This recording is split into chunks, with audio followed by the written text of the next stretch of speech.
खुजली की बीमारी। चल मैं आती हूँ, खाना बना के रखना। अरे फिर से कहाँ जा रही हो आप? पिछले 2 घंटे में 8 बार इधर उधर जा चुकी हो। अपने पाँव के टायर को ब्रेक लगाओ ना। अरे तू अपनी जुबान को ब्रेक लगा। तू कौन होती है मुझे रोकने वाली? अरे ज्वालामुखी जी, फटिए मत। मैं बस ये कह रही थी कि बिना बात के बाहर मत निकलो। लॉकडाउन खत्म हुआ है, कोरोना नहीं। बीमारी तो अब भी है ना। अरे मुझे कुछ नहीं होने वाला। मैं गांव में पली बड़ी हूँ, बहुत शक्ति है मुझ में। हाँ, कोरोना की छोटे से वायरस के सामने बड़े बड़ों की नहीं चल रही। जो होगा देखा जाएगा। अगर हो गया ना तो देखा नहीं जाएगा आपसे। बहू, मेरी सास बनने की कोशिश मत कर। सास बहू की एक बात नहीं मानती और बहू के लाख समझाने पर भी निकल जाती है अपनी मनमर्जी करने। शाम को जब सास वापस आती है तो ये लीजिए, सैनिटाइजर से अपने हाथ क्लीन कर लीजिए। अरे इसमें से तो बदबू आती है। छी छी छी छी, मुझे नहीं करना ये इस्तेमाल। अरे तो साबुन से हाथ धो लीजिए। इतनी बार हाथ धुलवाएगी तो चमड़ी गल के नीचे गिर जाएगी। माँ जी, आप बाहर से आई हैं, हाथ धोने का तो सरकार भी कह रही है। मेरी नहीं तो किसी की तो सुन लीजिए। मैं तो खुद अपनी सरकार हूँ, मेरे अपने नियम है। कोरोना है। अरे तो इसमें तुझे क्यों रोना है? यार माँ जी, जरा सी बात है, इतना तो कर ही सकते हैं ना आप। नहीं नहीं नहीं, सुना नहीं? नहीं नहीं सुना। तो क्यों मुंह लग रही हो? कौन मुंह लगे आपके? आप तो मास्क भी नहीं लगाती। मास्क तो तुझे लगाना चाहिए ताकि बोलना कम हो तेरा। ज्यादा दिक्कत तब होती है जब बहू को भी सास के साथ कहीं बाहर जाना होता है। अरे मम्मी जी, मैं फोन से पैसे दे दूंगी, कैश क्यों दे रही हैं आप? तू ना ज्यादा मॉडर्न मत बन। अब नोट देने से भी कोरोना होगा क्या?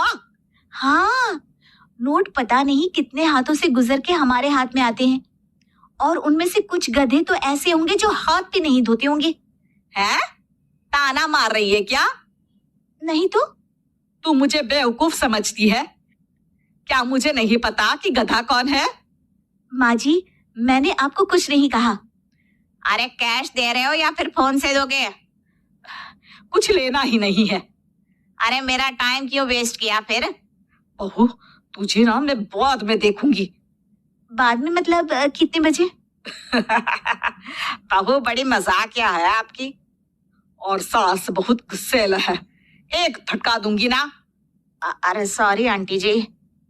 बहू सास से परेशान होके बाजार से अकेले घर आ जाती है और अपने पति से कहती है, सुनिए जी, मेरी एक शिकायत है आपकी मम्मी के बारे में।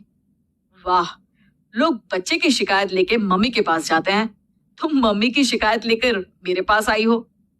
तुम्हारी माँ है ना, बिना मास्क के बाहर जाती है, सैनिटाइज भी नहीं करती हाथ और बिना काम के घूमती रहती हैं। अगर कोरोना हो गया ना तो दिक्कत हो जाएगी। अरे मैंने भी तो कहा ना उनसे 1-2 बार, पर मम्मी मानती ही नहीं किसी की बात। मुझे ही कुछ करना पड़ेगा। अच्छा, क्या कर लोगी तुम? क्या कहा? नहीं, मेरा मतलब तुम क्या करने वाली हो? तुम बस मेरा साथ दो। अगले दिन जब सास कहीं से घूम कर आती है, माँ, मेरे शरीर पर कुछ हो रहा है, देखना। अरे ये तो खाज है। अरे मतलब खुजली। हाँ, और ये ऐसी वैसी खुजली नहीं है, फैलने वाली खुजली है। परसों तक मुझे थी, आज आपको भी हो गई। ज्यादा पास आते हो ना मेरे पास। अरे माँ के सामने ऐसी बात कर रही हो? क्या कर रही है? अरे तो पास आए तभी तो खुजली हुई ना। अब आप मम्मी के पास खड़े हो तो उनको भी तो हो सकती है ना। अरे मोरी मैया, जो क्या कह रही है? सही कह रही हूँ माँ जी। अरे बेटा, दूर हटे ना, दूर हो जा हमसे। सोशल डिस्टेंसिंग कर लेना एकदम से। हाँ। अरे माँ जी, खुजली ही तो है। आप तो गांव की शक्तिशाली औरत हो, आपका क्या कर लेगी ये खुजली? खुजला खुजला के चेहरा लाल हो जाएगा, इससे ज्यादा और क्या होगा? अरे नहीं नहीं बहू, थोड़ी मोटी चीज भी बड़ी दिक्कत दे सकती है ना। और खुजली है, अच्छा थोड़ी ना लगता है, लोग क्या कहेंगे, सारे घर को खुजली हो गई तो है। तो माँ क्या करूं मैं, अब क्रीम लगा, नहा ले नीम के पानी से, घर से ना निकल वरना लोग खुजलाओ खुजला के माय नेम इज खाज बोल के चढ़ाएंगे तुझे। और हमसे ना बेटा दूर रहा कर, कहीं हमको भी हो गई तो। माँ, ऐसे ही कोरोना भी तो हो सकता है, खुजली होने के बाद लोग क्या बोलेंगे, कम से कम वो सुन तो पाएंगे। अगर कोरोना हो गया तो। हाँ, पापा समझ गई, अब तू अपनी खुजली का ध्यान रख, मैं तुम्हारे कोरोना का ध्यान रखूंगी, ठीक है। माँ जी, आप तो बिना बोले ही बस इशारों में ही समझ गई। वैसे ये आइडिया था किसका? आपकी बेटी का।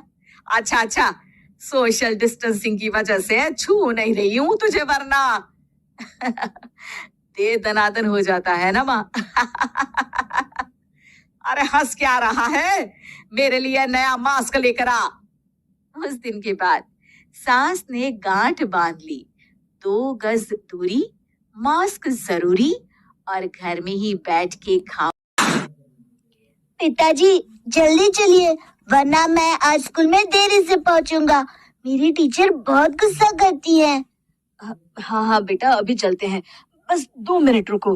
तभी रमेश की पत्नी कमरे से बाहर आती है और रमेश से कहती है, सुनिए जी, आज शाम को आप ऑफिस से जरा जल्दी घर आ जाइएगा। याद है ना, आज आपको मुझे शॉपिंग कराने के लिए लेकर जाना है।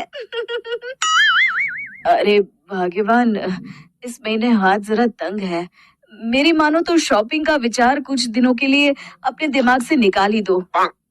मैं तुम्हें अगले महीने पक्का शॉपिंग कराने ले जाऊंगा।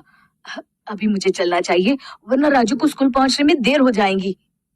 देखिए जी, अब आपके ये बहाने पुराने हो चुके हैं। मैं कुछ नहीं जानती, आज शाम को मुझे शॉपिंग करने जाना है, मतलब जाना है, आगे आपकी मर्जी। अच्छा ठीक है भाग्यवान, अब तुम पूरा घर सर पर मत उठाओ, मैं कुछ करता हूँ। इतना कहकर रमेश अपने बेटे राजू को लेकर वहां से चला जाता है। घर से निकलने के लिए रमेश जैसे ही अपनी मोटरसाइकिल शुरू करता है, तभी उसकी माँ उसे आवाज देकर कहती है, अरे रमेश, आज शाम को मुझे कुछ पैसे दे देना। याद है ना, मैंने तुझसे कहा था कि मुझे मंदिर में चढ़ावा चढ़ाना है। अरे माँ, मेरी तनख्वाह आने में अभी 10 दिन बचे हैं, अभी मेरे पास बिल्कुल पैसे नहीं है। हाँ, मेरी तनख्वाह मिलते ही मैं तुम्हें पैसे दे दूंगा। रमेश की माँ चिढ़कर कहती है, अरे तेरा दिमाग तो खराब नहीं हो गया? मैंने तेरे भरोसे मंदिर के पुजारी जी से वादा कर दिया है और तू कह रहा है कि पैसे नहीं है। अब मैं पुजारी जी को क्या जवाब दूंगी? तुझे तो मेरी इज्जत की भी कुछ परवाह नहीं है। अच्छा ठीक है माँ, अब तुम गुस्सा मत करो, मैं शाम तक कुछ इंतजाम करता हूँ। इतना कहकर रमेश वहां से चला जाता है। फिर दोपहर को जब रमेश अपने दफ्तर में बैठा होता है, तब उसे अपनी पत्नी और माँ की बातें याद आती हैं। रमेश अपने दफ्तर के एक साथी मोहन से कुछ रुपए उधार मांगता है। अरे भाई मोहन, मेरा एक छोटा सा काम कर दो, मुझे कुछ रुपयों की सख्त जरूरत है, मुझे कुछ दिनों के लिए क्या तुम रुपए उधार दे सकते हो? अरे रमेश भाई, मैं तुम्हें पैसे उधार तो दे सकता हूँ, लेकिन मुझे वक्त पर पैसे लौटा देना। वैसे भी मेरा मानना है कि दोस्ती यारी में कभी पैसों का व्यवहार नहीं करना चाहिए। ये कहावत तो तुमने सुनी ही होगी कि उधार प्रेम की कैंची है। मैं नहीं चाहता कि पैसों को लेकर हमारा रिश्ता खराब हो। अरे मोहन, तुम बिल्कुल चिंता मत करो, मैं तुम्हारे पैसे वक्त पर लौटा दूंगा। फिर मोहन रमेश को पैसे दे देता है। शाम को घर आकर रमेश कुछ पैसे अपनी माँ को देता है और साथ ही अपनी पत्नी को भी शॉपिंग कराने बाजार लेकर जाता है। रमेश की पत्नी और उसकी माँ का स्वभाव जरूरत से ज्यादा खर्चीला होने के कारण दोनों हमेशा बेवजह पैसे खर्च करती हैं। फिर एक दिन, सुनिए जी, अगले हफ्ते हमने छुट्टियों में कहीं बाहर जाने का प्लान बनाया था, आपने पैसों का इंतजाम कर लिया ना? अरे अभी कहाँ, अभी तो मेरे पास बिल्कुल पैसे नहीं है, हम कभी और चले जाएंगे। देखिए जी, मैंने सभी सहेलियों से कह दिया है कि मैं बाहर घूमने जा रही हूँ। अगर मैं नहीं गई तो सब मुझ पर हंसेंगी। आप कहीं से भी पैसों का इंतजाम कीजिए जी। इतना कहकर रमेश की पत्नी वहां से चली जाती है। वहीं दूसरी तरफ रमेश की माँ भी तीर्थ यात्रा जाने की जिद करती है और रमेश से पैसे मांगती है। फिर अगले दिन रमेश एक सेठ से पैसे उधार लेकर अपनी पत्नी और बेटे को घुमाने ले जाता है और अपनी माँ को भी तीर्थ यात्रा पर भेज देता है। लेकिन जैसे ही रमेश अपनी छुट्टियां बिताकर वापस आता है, कर्जदार उसका जीना मुश्किल कर देते हैं। इतना ज्यादा कर्ज एक साथ अपने ऊपर देख रमेश काफी परेशान रहने लगता है।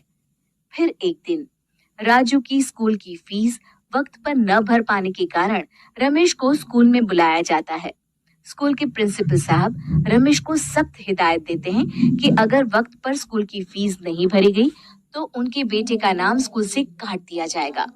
अपने बेटे की स्कूल की फीस भरने के लिए रमेश अपने दोस्त गिरधारी से कुछ पैसे उधार ले लेता है और स्कूल की फीस भर देता है। रमेश की माँ और उसकी पत्नी खर्चे और घर की जिम्मेदारी संभालते संभालते धीरे धीरे रमेश पूरी तरह कर्ज में डूब जाता है। और तभी एक दिन दफ्तर में काम करते समय रमेश की तबीयत अचानक बिगड़ जाती है और वो बेहोश होकर गिर पड़ता है। उसे जल्दी से पास के एक अस्पताल में भर्ती कराया जाता है। रमेश के घर वालों को ये बात पता चल जाती है तो वे सभी अस्पताल पहुंचते हैं। अस्पताल के डॉक्टर साहब उन्हें बताते हैं, देखिए, देर रात तक जागने और जरूरत से ज्यादा काम करने की वजह से इन्हें चक्कर आ गया था। बेहतर यही होगा कि इन्हें कुछ दिनों के लिए पूरी तरह आराम करने दिया जाए। रमेश की हालत देखकर उसके बेटे राजू को बहुत गुस्सा आता है और वो अपनी दादी और माँ से कहता है, माँ, दादी, मैं इतना छोटा हूँ, फिर भी मैं इतना समझता हूँ कि पिताजी दिन रात दफ्तर में काम करके पैसे कमाते हैं। पिताजी अकेला पूरा घर संभालते हैं और आप दोनों अपने फिजूल के खर्चों के लिए उन पर दबाव डालते रहते हैं। आज पिताजी की हालत के जिम्मेदार तो आप दोनों हैं। राजू की समझदारी भरी बातें सुनकर रमेश की माँ और पत्नी को अपनी गलती का एहसास होता है और दोनों की आंखों में आंसू आ जाते हैं। फिर कुछ दिनों के बाद रमेश की तबीयत एकदम अच्छी हो जाती है और वो पहले की तरह अपने काम पर जाने लगता है। रमेश की माँ और पत्नी अब उसे किसी प्रकार की कोई तकलीफ नहीं देते और ना ही उससे किसी चीज की मांग करते हैं। फिर देखते ही देखते रमेश अपने कर्ज के सारे पैसे चुका देता है। उसकी जिंदगी पहले की तरह अच्छी हो जाती है और वो अपने परिवार के साथ खुशी खुशी रहने लगता है। शिक्षा, हमारे रिश्ते एक तराजू की तरह होते हैं जिसकी दोनों ओर जिम्मेदारी और समझदारी का वजन बराबर होना चाहिए।